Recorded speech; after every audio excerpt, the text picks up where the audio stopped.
Hey everybody, it's Jason Blaha here, and once again it is time for my client Doug's vlog, and I'm a little bit late getting this vlog up. I got behind on these.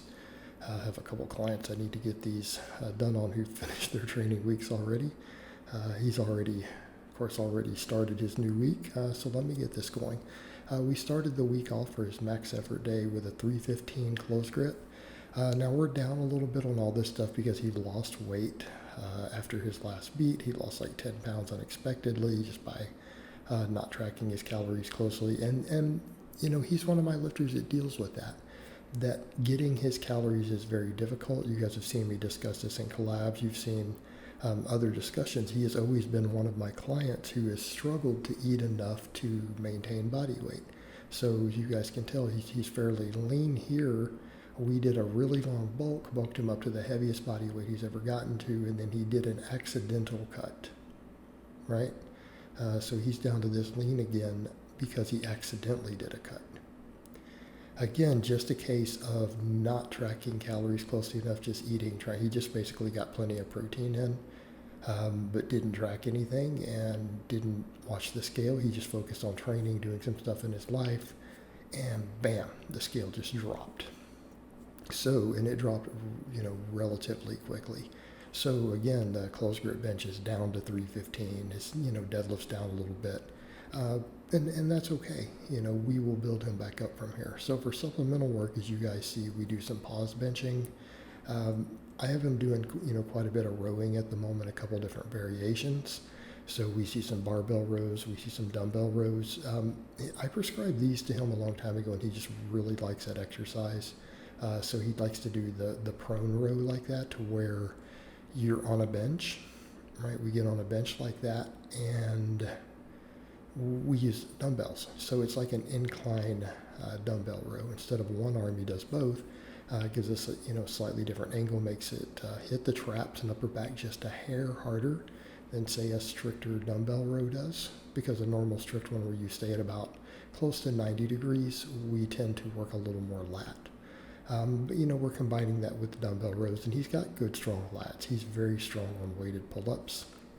If you guys recall, you've seen him do, sets of 10 plus reps, multiple sets, something like 3 by 10, with a 25-pound weight, which is, not bad. I mean, a lot of people getting 3 by 10 body weight would be good, and, so he can do that weighted. And at his strongest, when I had him push weighted pull-ups at one time, we'd gotten up to where he could do 2 plates for sets of 5, on a pull-up, not a chin-up. We're talking pull-ups here.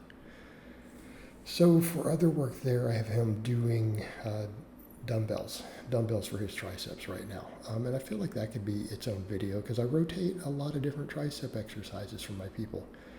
We see a lot of different row variations, 4 or 5 different types of rows, different types of pull-ups. Triceps, it's the same thing. It's really kind of the same thing. I rotate through a lot of different stuff, barbell work, dumbbell work, whether it's skull crushers or JM presses, but then I like dumbbells. I like lying dumbbell extensions. What you don't see me prescribing much of is behind the head, and that's kind of its own story. I just feel they're hard on the shoulders, and I don't feel that they bring anything extra to the table versus, the long head activation we get on a bench, right? And you can even change those angles. Sometimes if we really want to change things up, they can be done on an incline or decline bench. But it doesn't matter that much, right? A lot of times we're changing these things up just to avoid overuse, to change the way tendons are being hit. Maybe your shoulders hurt more on one, maybe your elbow tendons hurt more on another. We rotate things around so that we can continue to push movements like this without overuse. And we all have our favorites, but sometimes we can't run those favorites, indefinitely, just forever. For his max effort upper day, of course, we saw there that he did a deadlift, and it's like 455. Again, his deadlift's down just a hair. Then we do safety squat good mornings. I want him to get stronger at those. Have him rotate things like step-ups and lunges, because equipment we have available. And then, of course, he always does his reverse hypers, and we do leg curls. We do leg curls with bands, and that's because of his propensity for tricep injuries. And if people saw, I put up on all my platforms, so it doesn't matter which social media platform you're looking at, put up the interview we did with Doug the other day. Dynamic effort upper, of course, we do speed benching. Then I have him do incline benching. All right, we do a decent amount of incline work for him. He's very strong at the incline. You guys have seen him incline bench 315 plus. Strong point for him. His delts are very, very strong. But in his case, we're always chasing more chest. He needs more chest for his bench. Granted, bench is his best exercise. Posterior chain tends to limit his lower body stuff. He can almost always deadlift as much as he squats. I mean, case in point, we just hit a 451 squat at his last meet. And he did that at 180 pounds, but then he deadlifts not much more than that, up in the 480s normally. So right there, once he lost just a little weight, his deadlift is just a hair better than his squat. Dynamic effort lower, we do speed boxes with the SSB.